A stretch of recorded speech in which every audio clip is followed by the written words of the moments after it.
Hi, this is Catherine. This is Taking Tea with Catherine. This is an herbal tea called Sleep and Dream in a slightly Victorian looking cup and saucer. Not exactly, but you know. Whatever. Yes, the herbal tea is called Sleep and Dream, and I thought that was appropriate because I do spend a lot of time dreaming up books that I would like to read in Victober. And so this is my Victober TBR. I'm very excited about it. And if you are new to this channel, if you are new to Victober, it is a wonderful month-long reading activity, which is basically to read books that were written in Britain, and I guess Ireland, and I think that's it. Yeah, all of the, the United Kingdom, British areas, in the era that was the Victorian era, which is when Queen Victoria was queen. So not so much her lifetime, but although I'm sure if you stretch by a year, I don't think it's a big deal. But it would be from 1837, which is when she became the queen, to 1901, which is when she died and ceased being the queen. And so there's a lot of books to choose from, particularly novels, because that was a real golden age for...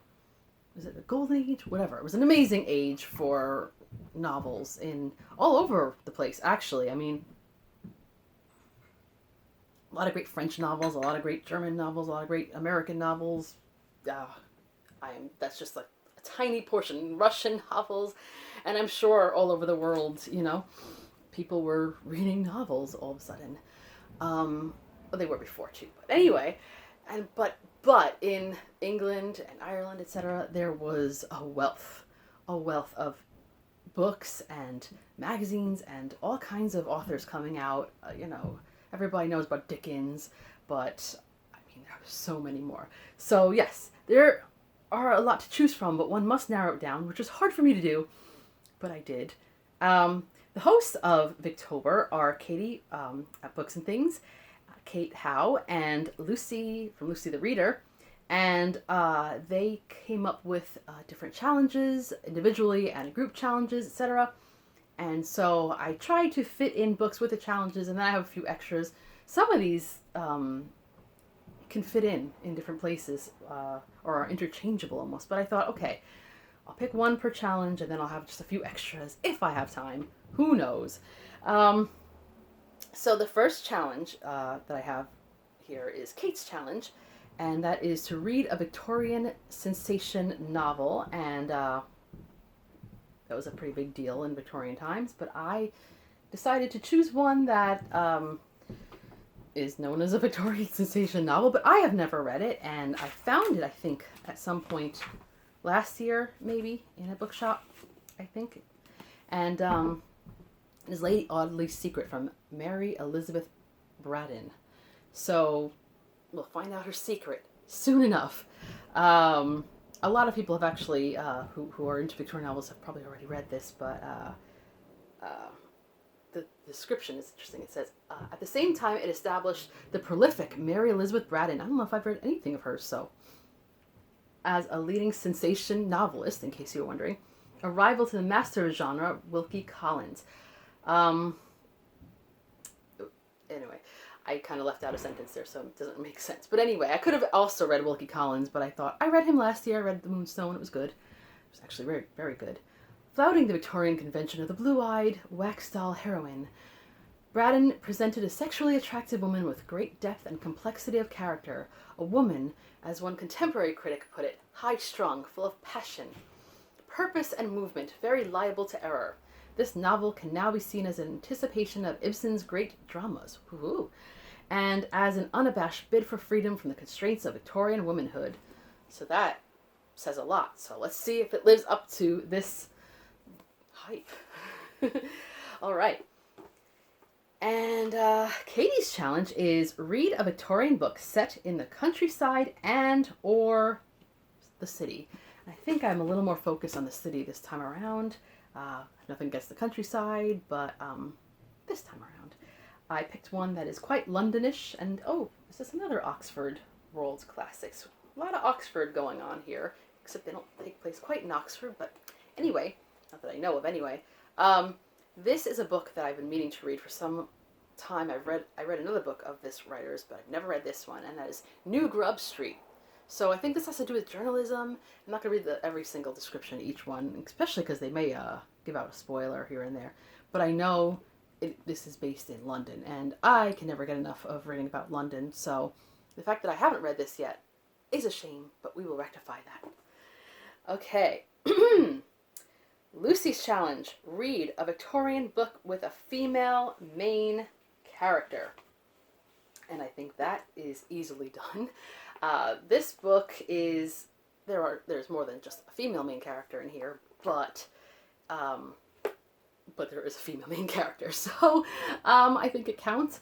And this is North and South by Elizabeth Gaskell. Now, if you'd watched my Victober TBR from last year, I actually started to read this.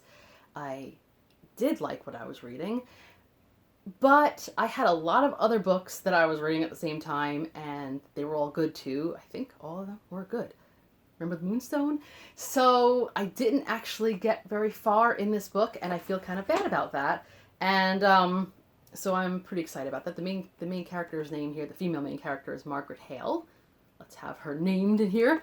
And I saw the bookmark I had used, so I'd made some progress in here. Page 64. That's some progress. And I was like, well, what could be good for Northern London? And I'm like, well, I don't really have anything from Northern London, but I'm like, well, not London, Northern England. Sorry about that. London on the brain again. Northern England. I guess it's based mainly on Manchester, but I was like, still, when I think of North England, not in Victorian times, I think of the Beatles. So I found, I lost my place. I found this bookmark that I bought in my very first trip to the UK when I went to Liverpool, when I actually spent time in the north, which I haven't done enough of, really. Anyway, but enough about me. Yes, I'm very, very, very intent. This is one of the books I am most intent on actually reading in its entirety this time in October. Because I don't mind if I don't finish it, and I finish it in like December or something, a lot of books, but that one I'm like, no, I want to finish it in October. I still have not finished Dombey and Son by Charles Dickens. I don't have it here to show you, but if I get to it, because I've done that before, where I just finish a book too, that is a Victorian book in Victober, that could also count, I think, as a female main character, even though it's called Dombey and Son. It's really about the daughter, I think. It's mostly about the daughter. At least that's what I was focused on. So we'll see about Morph and South. Yes, that's a new novel to them, Morph and South. Anyway, yes, I really, really, really want to read, especially because everything I've read by Elizabeth Gaskell I've loved so far. All right, so the group challenge is an interesting one. It says, read a popular Victorian book you haven't yet read. How you define popular is up to you. It could be popular now, popular on Booktube, popular in the Victorian period itself. I think this book has all around been a popular Victorian book. It is one of Charles Dickens' more, I think one of his most famous books. If you go into any random bookshop and you go to where, fiction and literature, and you look for Charles Dickens, you probably won't find Dombey and Son if it's just your random bookshop, unless it just has a really good selection. You may not find Dombey and Son, you may not find Martin Chuzzlewit, but you'll probably find either Great Expectations, Christmas Carol, Oliver Twist, or, is this coming apart? Hope not. A Tale of Two Cities. So, it says you haven't read it before. I technically did start a few pages in. Let's see where I left off back in 2019, and then I realized that I was overdoing it. And so I made it to page 38. So, yeah, I read a few pages. Okay. But I think technically, as Victorian novels go, that's not a lot. That's not a lot. So, I count it, and I've been really wanting to read this for a while.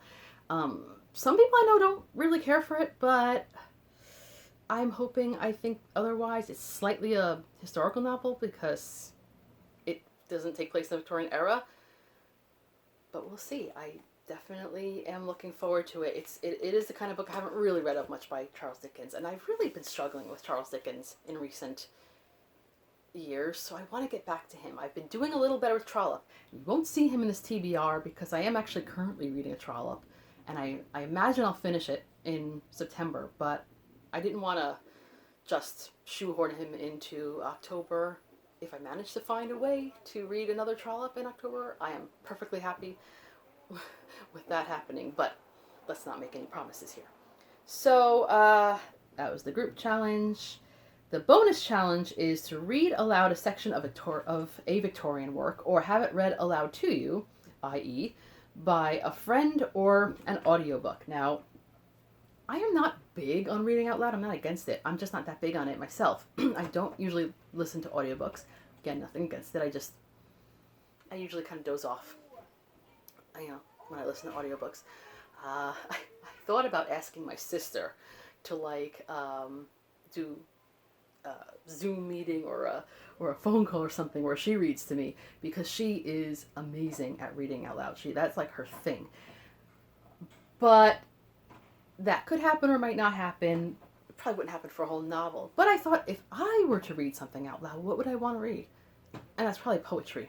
So I thought, here is where I can fit in, although I could probably find connections in a lot of these books. This is where I'm going to fit in my personal project that is just indefinite and who knows where it's going to go, which is my poetry and pre-Raphaelites project, which is basically to get myself back into poetry, which I have to a point, but not just reading it, writing it, looking for inspiration wherever it may come. And also reading a lot more poetry, and also reading as much as possible about the pre-Raphaelites, which was a art movement in Victorian Britain. So it fits quite well. And there's a lot more to that project, but in terms of Victober, I thought, well, I could read some Victorian poetry. And I have here the Oxford Book of Victorian Verse. I'm not going to read the whole thing because it's not going to happen.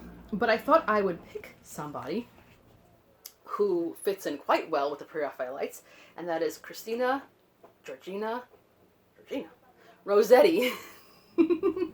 So the reason why she fits in, besides just being a poet at that time period, is that her brother was, Dante Gabriel Rossetti, who was one of the most famous pre-Raphaelites. And I'm not really crazy about him personally, but I like his art, and he was interesting.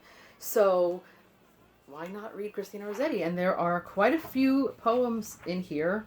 Let's see, we go from page 470 to 480, so it's like about 10 pages. I don't think it has all of her works in here, but I think even just that amount is good. I could read more poems too, but that is just, I think, enough to put as a goal. And if I read more, I'll read more. I always like when I can do bonus things, but I don't like to promise anything.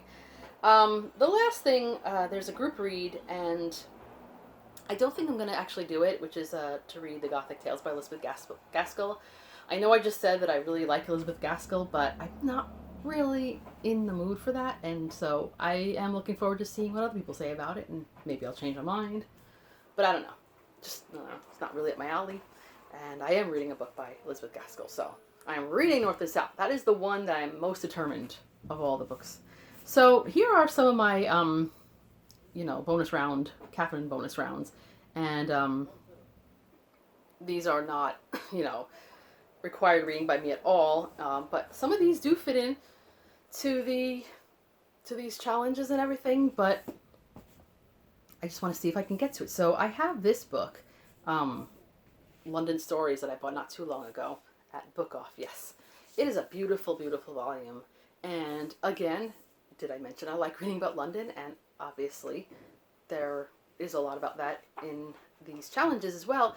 So this goes from, I don't remember exactly when. Okay, so this goes from somehow in the 1603 to 1999. So I'm obviously only going to cover, let's see, from, well, what do we have here? William Makepeace Thackeray's Going to See a Man Hanged, 1840, to, Arthur Conan Doyle, The Adventure of the Blue Carbuncle. Oh, yes! I got some Sherlock Holmes here. So that's not actually a lot in here. So if I can, I will try to read all of those. So it's not this whole book, but a big chunk in the middle somewhere. And that's just my little side project. And I I have this. This is actually part of another volume that I have, but this book is in better shape. The other book I have is quite crumbly. I've been trying to get back to George Eliot. The last book I read of hers was Daniel Deronda, which I thought was amazing. But I just haven't. First of all, I know I have to reread a lot of the books that I read of hers because I forgot most of them from the ones I read back in the 90s, like Silas Marner and Adam Bede and The Mill and the Floss. I forgot almost everything about these books. So one day I will do a reread, but not today and not this month. And of course I want to reread Middlemarch at some point. But there are other things of hers that I haven't read, which I want to read everything first before I repeat, I think. And I saw this book. Where did I find this book? Now I do not remember because it doesn't have anything on it that gives it away. It's a mystery. And but this is a story kind of, so it's kind of short, but it's it's under 200 pages, just over 100 pages actually. Mr. Gilfil's love story, I think it's forward by Kirsty Gunn. Anyway, I thought it looks kind of pretty. Not really autumnal, but that's okay. There's a bee in the back. The description says that it's about Caterina Sarti, it's a Catherine, is the orphan daughter of an Italian music master who has been brought up by the aristocratic Cheverell family. In love with the Cheverell heir, Anthony Wybrow, or is it? Well, anyway. Her hopes of marriage are frustrated by the discovery that not only has Anthony merely been playing with her affections, how dare, but his family will never accept her as their equal. Also, how dare. Mr. Gilfil, the faithful vicar, rescues Caterina from her despair, but not before she has been irrevocably damaged by her unkind treatment. I'm not laughing. It just sounds so tragic. So we'll see if I read Caterina's story. Yeah. So yeah, this comes from Scenes of Clerical Life, which I said I have. You see these orange books down here? Yeah, one of those books, and it's really crumbly, so it might just be better to read this particular story in here. So we'll see. A lot of we'll see, but we will. This is a book. I decided not to go crazy buying new books for Victober because I have plenty of books to read. All these books were books I purchased either a while ago or, in the past couple of years, a little both. And this book, I had an email from Thrift Books, and they said, hey, you get a free book, because apparently I'm a shopaholic and have purchased enough books to earn a free book from Thrift Books. And so, yay, I thought, well, let me just pick a Victorian book, and let me get a Virago Modern Classic, which is one of my favorite types of books. This one actually was a little bit also crumbly, so I had a little fun. I put some washi tape on it, which didn't actually make it look better. It's peeling, but whatever. This is Mrs. Oliphant Hester. She's also about a woman, so, I can always slide that in if I don't like, decorated. Yeah, I'm so creative. Yeah, it's still falling apart. But anyway, this is Margaret Oliphant. I forgot her first name. I have another book of hers that I got recently, also a Virago Modern Classic, but this is also about someone named Catherine, a Catherine Vernon. But I'm not going to read about what it's about. If I get to it, I'll read it. But it says her portrayals of provincial life have been compared to George Eliot and Anthony Trollope. So that is something to look forward to. I don't think I read anything by her. So there's a couple of debut authors for me anyway. So I'm really excited about that. And I don't know if I'm actually going to get to it. But repeat after me. We'll see. Last and sort of least, but not in import, this is a book that I doubt I'll get to, but aside from the Blue Carbuncle, I hadn't been able to fit in any mystery novels or stuff, really. Anything that would count. And I don't like that. I like to read mystery books, so I would like to fit this in. This is a book that I started 20 years ago, over 20 years ago now, and I never finished.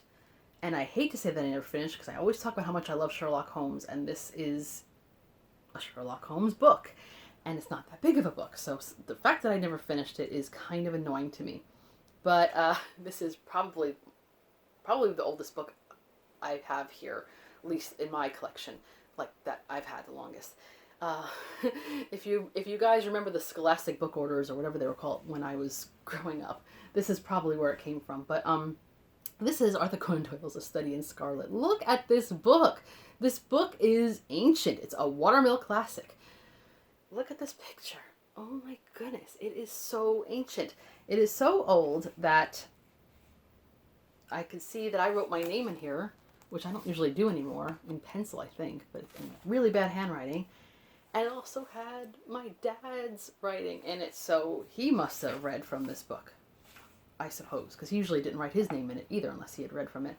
And it has this really TMI pamphlet in it that looks like it must have been something my dad picked up for me. This is like totally off the subject, totally not Victorian, but I just think it's kind of funny and silly that this is the kind of thing that my dad did, but I kind of appreciate that. Anyway, I mean, of all things, I don't think I'm going to use this as a bookmark, but it does actually kind of match. So anyway, I just thought that was so random when I found that in here. So I would really like to read this. And it's such a small book that I can't see why I couldn't fit it in, but I can't, you know, feel disappointed if it doesn't happen. But as someone who would like to have read all of Arthur Conan Doyle's Sherlock Holmes works, the rest of his stuff I'd like to read as well, but I'm not rushing to. So, I mean, that's so long ago. I actually remember being at my sister's house with a kitten that is long gone, and he was such a good little kitten. So it's a fun little memory for me. I would like to associate it now with my, you know, another tuxedo cat in this house. But anyway, that's a side point, not as TMI as the PMS pamphlet. But anyway, and then my last thing, this is not part of any of the challenges, but I've been really striving to be better at journaling lately, and I haven't been doing as well as I'd like. During Jane Austen July, I kept a bit of a journal there. I didn't fill it up as much as I would like to, but that's okay, because that means I could fill it up next year. But this time around, I really wanted to motivate myself, so I said, I want to find a good Victorian-looking book. And I thought I had a book, a blank book that a coworker had bought for me a while back, that it was a blank journal, but outside it said Jane Eyre, and I thought that would really be great, because that's a Victorian book. And I mean, I read it last year in Victober, and absolutely loved it, but I couldn't find it for some reason. My apartment, oh my goodness, finding anything. But so I said, okay, let me get something that to me looks Victorian or maybe Edwardian, I don't know. But that's okay. I don't mind, you know, I'm not going to quibble over a couple of decades, but it's, you know, Victorian inspired. And one of my favorite blank book companies is Paper Blanks. They make some beautiful journals, and so far they've usually been in really good shape when I've gotten them, and they usually have pretty artwork, and this one's a flexible one, so I could take it around with me if I so desire and scribble in it. And there it is. There's a lady with kind of like a umbrella on her head. It's a little bit, it reminds me a little bit of like Edward Gorey, but maybe not as creepy. And yeah, like I said, looking kind of Victorian, kind of Edwardian, I don't know exactly. But, and all of these little typewritten things. I think the typewriter was invented in Victorian era too, right? So that would work. I don't know. I just thought it's close enough, and you'd be surprised how hard it is when you're looking for something. I was like, I would look for something that had a pre-Raphaelite painting on it. I've had that before. I've used journals like that before, but I couldn't find anything. So this is close enough. This is a Flexis. Let me see. Does it talk about the designer of this? And it doesn't seem to say it here. It says Wordscapes Media. I don't know. I thought it said the actual name of the artist. I'd like to give credit where credit is due. Let's see. Okay, here we go. Wordscapes. Every human mind contains hidden rooms that house our ability to dream. So dream, like the tea that I had today. Dream, imagine, and embark on flights of fancy. German artist. Okay, you know, Victoria was married to a German person. There you go. Katrin, kind of Catherine-ish. Wise Stern's dreamlike digital art embodies those places and awakens them in delighted onlookers. On this cover, reproducing, I still can't say it, I think it's Wellstein's art. Maybe my pronunciation, sorry about that. One can see influences from classic children's literature as well as surrealism and folklore. It is at once arresting and oddly suggestive of our deeper natures. Ooh. So, I mean, yeah, not like strictly Victorian, but no one, you know what? We're all kind of Victorian inspired. So, I thought it was a nice enough journal, matches well enough. Other than that, I was going to just take a black journal and stick stickers on it that looked Victorian, which might have been kind of cool. The other thing I might try to do, I hope, in October is have a nice proper afternoon tea, if I have time, if I have the energy. I had an afternoon tea actually quite recently, but it was not that proper. It was really small, paltry, tasted good, but not what I imagine afternoon tea should be. So it's like the most like Victorian activity I could think of, really. And I mean, there are other things, but I won't probably want to do them. So there it is. So that's my Victober TBR. Of course, let me know in the comments what you plan to read. If you are making a TBR video of your own, if you are a booktuber, I will look for that as well, because it's really exciting. I will see if anyone else is reading the same book as me. We shall see. So there is Victober. Yes, I am understated excited. Like I'm keeping it, you know, chill and level, but I am pretty excited. So this is Catherine at Taking Tea with Catherine. Have a lovely tea and Victorian filled day.